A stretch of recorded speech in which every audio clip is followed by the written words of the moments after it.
tentang kecurangan dan lain sebagainya.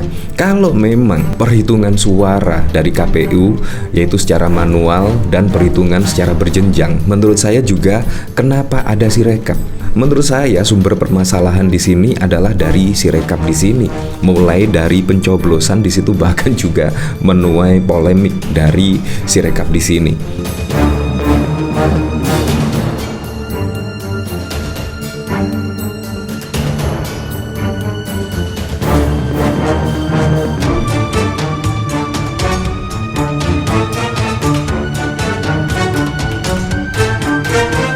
Nah, dari sini kayaknya semakin panas saja ya. Di sini bahkan dari tweetan Bang Denny Siregar, yaitu ahli KPU tak setuju audit Sirekap, kita ributin pepesan kosong. Ya, kalau kita ributin pepesan kosong, kenapa juga tidak setuju untuk diaudit?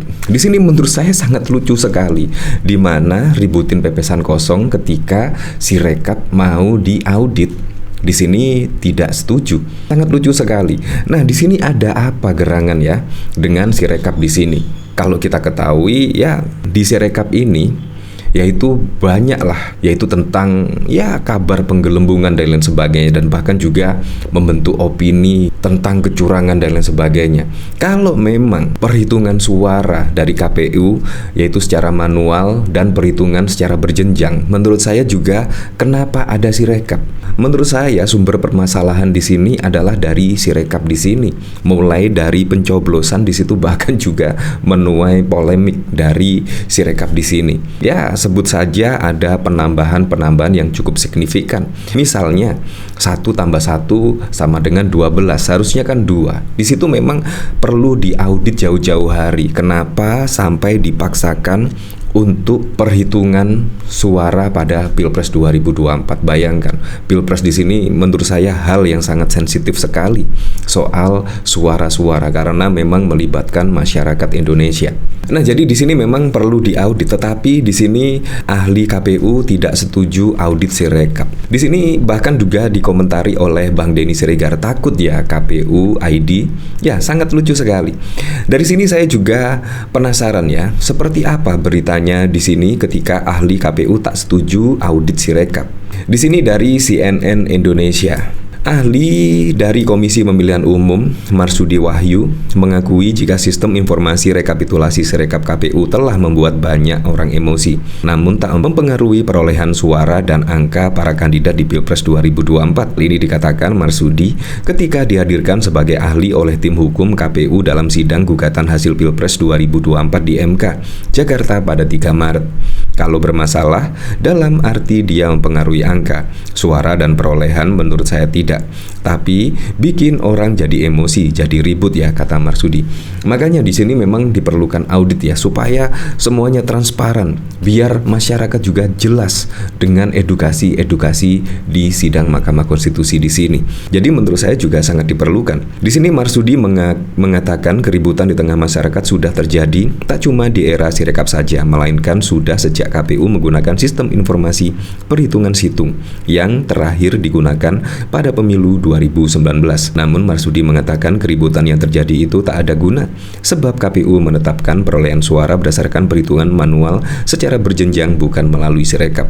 Keributan yang enggak ada gunanya, kita ributin pepesan kosong. Wong ini penetapan pemilu dasarnya manual, itu yang dipakai, jadi bukan dari Sirekap, kata dia.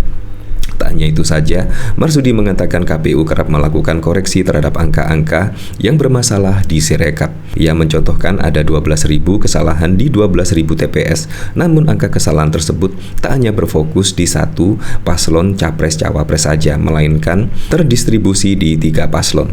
Tiga-tiganya ada yang naik dan turun. Ini nggak bisa ada algoritma yang didesain, ini suara terkunci karena distribusi error ini terjadi di 3 paslon, kata dia. Di sini bahkan tak perlu diaudit, tak ada fraud. Ya, kita kembalikan lagi ya.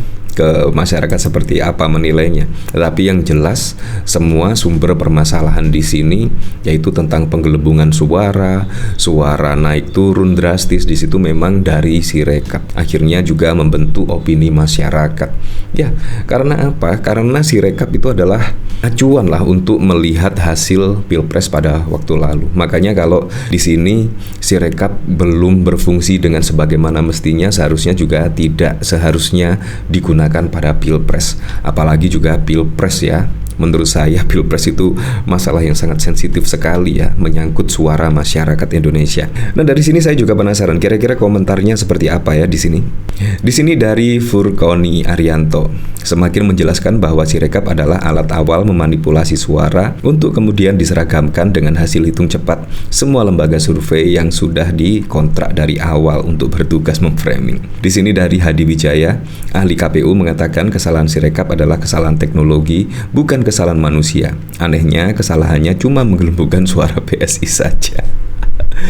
Di sini dari SR Indonesia Maju, ketika situng Sirekap ribut minta hitung manual, ketika hitung manual kalah hancur lebur ributin Sirekap. Ya, tetapi menurut saya sih kalau dari Sirekap ada benarnya juga sih, yaitu ributin pepesan kosong karena perhitungannya di situ memang manual dan juga perhitungan berjenjang.